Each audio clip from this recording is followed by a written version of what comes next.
Hey, it's me, Destin. Welcome back to Smarter Every Day. So, there are many different types of intelligence in the world, right? I mean, think about it. If you're good with mechanics, you might be spatially intelligent. Or if you're good with other people, you might be intrapersonally intelligent. Now, this is unfortunate because today, I'm not intelligent in the area we're studying. We're going to look at the components of beatboxing, and then we're going to use a phantom to record some slow motion beatboxing, which is insane. And then we're going to use that data to study the physics of what the mouth is actually doing to produce the sound that we know as beatboxing. Now, I'm not intelligent enough to do this on my own, so we're going to have to go meet somebody that's far more intelligent than I am. I know this might not make sense to you, but this is Flula. Hello guys. Boom! Okay, so Flula is a German guy that, well, you do music. That's what you do. Yeah, I like to make beatboxes and loops of techno, hip-hop, things like that. Yeah, so here's the deal. I really like his channel because it's fun and he does music and I don't really understand it. So, you've agreed to give me a lesson in beatboxing? Absolutely. So this is a layer looping pedal, and I can create many loops and a layer on the tops. Okay. But if I like, I can bring these to this machine and then I have 4 different tracks to use. What? Yeah, so shall I show you? Yeah, please. Okay, so here is a beat. Yeah. And now let us bring it inside here. Okay, so now it's in here, it's living inside. Yeah. Now let us add something, right? Let's do it. Boom. Watch out, basses. Right? And now maybe some sing songs, yeah?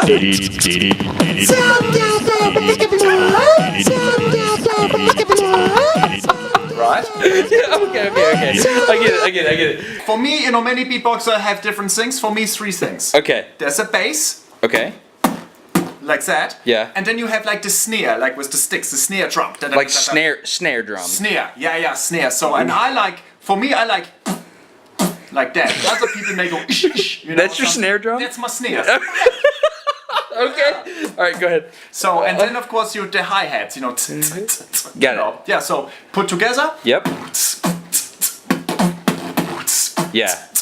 Clearly there's skill here. And so here's what we're going to do. I'm making a trade with Flula. I told him if he would teach me how to beatbox, I would create a slow motion video of him beatboxing. So that's what we're going to do. So I've got the Miro here. And what we're going to do is we're going to look at your lips. Are you cool with that? Let's do it.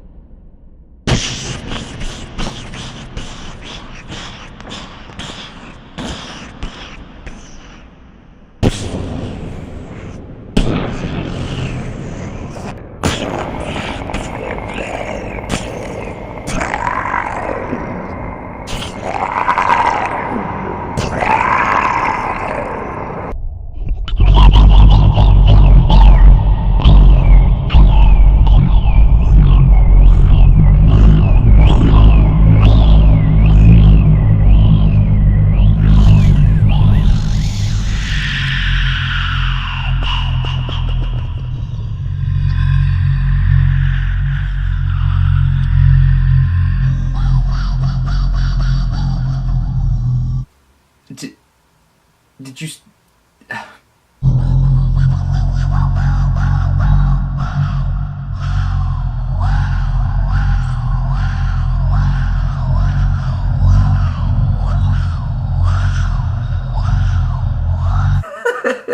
Don't even think about it. Let's just analyze it. Okay, check it out. We've got Flula up here who's about to drop the bass, and above me I have what's called a spectrogram. I've got time in the x-axis, and I have frequency in the y-axis. So, watch this. Check it out. Pretty cool colors. Now, the brighter the colors, that means the louder the frequency is at that particular point in time. Now, it looks like we have these dark vertical bars. It's like we have frequency within frequency. And that's exactly what we have, and this is very important. It's called timbre. Let's play the C2 note on a piano. Now, the same note using a triangle wave. You'll notice the fundamental frequencies determine the note, and they're the same, but the overtones are different. These overtones are how our brains recognize different instruments. It's known as the timbre, or the color of the sound. So think about the texture of Flula's bass drop. It's actually 2 different functions working together. The first one is a normal tone coming from his vocal cords. It's just a normal looking sound wave. But the second thing is coming from his lips. When his lips slam shut, his mouth builds pressure back up until it gets high enough to blow that lip out again. The resonant frequency of this is determined by the pressure in his mouth, the flow rate of the air, and how tight he's pushing his lips together. Both of these functions are combined to create a unique sound signature. So if our slow-mo observations are correct, we should be able to see all these things in the spectrogram, right? Yep, check it out. You can plainly see that the fundamental frequency from his vocal cords is down here, and you can see that the lip is slamming shut about every 25 milliseconds and stopping that airflow. You can then see that the sound is loudest immediately after the pressure in his mouth gets high enough to pop that lip open, and if you look really, really close, you can even see spots where his lip is slamming back shut. So there you have it. Beatboxers are not just dudes with good rhythm. They're actually biomechanical synthesizers that specialize in the domination of not just the time domain, but also the frequency domain. Okay, I hope we earned your subscription today because you learned something, but more importantly, I'd love for you to check out Flula and subscribe to him. He has never heard of me. I called him because we were in the same city and he agreed to do this. And he's got a smaller channel, but I think it's very, very clever. And I think he deserves a shot. I'm going to leave some links over here. He's done something called auto tunes, where he drives in a car and he plays an entire song by himself in one take. It's extremely clever and I'm very impressed. So go check that out. Those are probably my favorite. And I'll show you what he did with the slow motion footage, which is pretty funny in itself. Anyway, I'm Destin. You're getting smarter every day. Have a good one. Can you do me an outro and I'll use it at the end of the video? Yes, of course.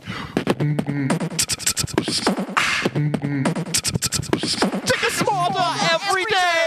It's a smarter every day. It's a smarter every day. It's a smarter every day. So smart, smarter every day. So smart, smarter every day. So smart, smarter every day. Dance. Thank you very much, Flula. Of course.